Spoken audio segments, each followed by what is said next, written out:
Mu lukuŋŋaana lw'enjiri olwabadde mu Bugembe Stadium olunaku olwokutaano okubaza Katonda olwa Salt TV okubagiyingibwa ku DSTV channel 373 gye twasanze omukyala Byogero Gertrude nga mutuuze w'e Bugembe abadde akimye kodde ya DSTV eyamuweebwa omusumba Rosias Bujingo ng'amusiima olw'okwagala Salt Media. Omukyalo n'agamba nti ye Salt gye yamugya tasobola kugivaako era buli t-shirt ya Salt efulumizibwa agula bbiribbiri nga kati zafuuka engoye ze ezimuwa emirembe. Nze yasookera ddala okuwangula musumba gwe yayogerako ayambala t-shirt ng'awuliriza nnyo Salt radio yenze ssebo. Salt eno nagimanya kusooka kugikyalira Nakivubo neve Nakivubo ntandika okugenda Bat Valley. Bwe ngende Bat Valley n'entandika ne bagenda e Canaan ne ngenda nabo. Wabula nga Sitaani bw'azzaalwana kyokka n'awangulwa. Gertrude agamba nti n'ekennyini olw'okwagala Salt bangi batandika okumuwalana. Era bambutuuma n'erinnya nze mbu ndi muwala wa Bujingo.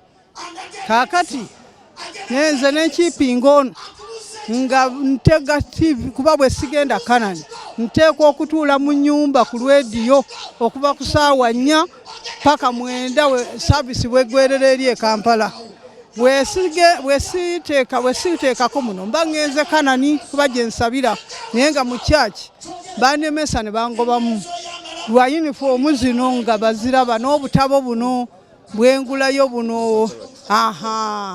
Ne bantegeera. Agamba nti waliwo n'abasumba abaana ab'ensonyi ne bawemuka ne batuuka okumugoba makanisa gaabwe kwe kudda ku njiri etalina bisenge era ku lwaliro asabira ku radio eya Salt FM. Ne banvuma nga bulaku banjerega ne bampala nakusaba nalaba nengamba ekintawanya batugulira radio enjiri ebeerako nensalawo mbere kuba nali ŋŋendanga muko ku kyaki awo nina kyaki gye ninaanye kyaki eyo eri ku mukwempe guli ogwa Zakariya Serwadda.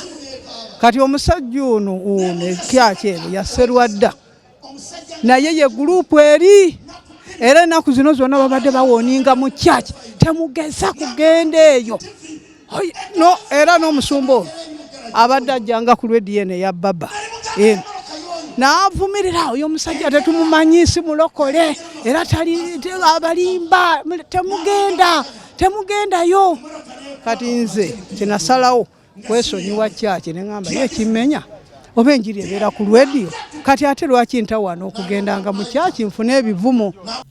Ono agamba nti ne byawangudde decoder eya DSTV era abalabira okumpi abakulembeza obuwumbatuutu nga balowooza nti ge magezi bamusekeredde olw'obutaba na TV kwagenda okugissa. Siiza kulimba siri mugagga nnyo ndi munaku kubanga point esooka ndi musajja ndi mukazi atalina musajja naye ng'ate nkaddiye abaana yali alina obusobozi nga nnyamba yanfaako yali akola eyo Kampala. Kakati bano tebaliiko bwe bali abo ate nze nnyamba abo kati oyo asitudde yavuddeko mu kyalo kujja kusaba wano namuyita Buyisiri gyatusabe.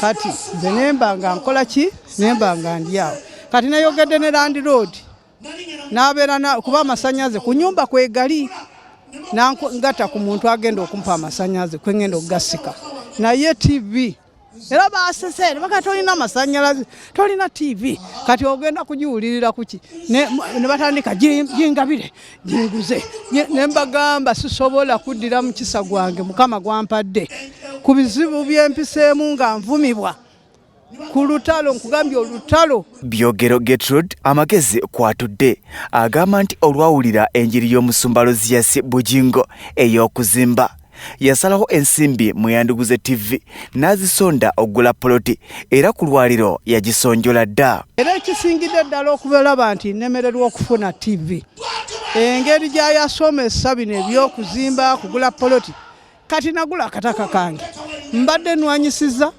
nakuba obudongo bwange nenkuba amatafwali ago nempita omuzimbi nanzimbira ennyumba n'ennyumba eri mu kyalo naye sinabagisereka.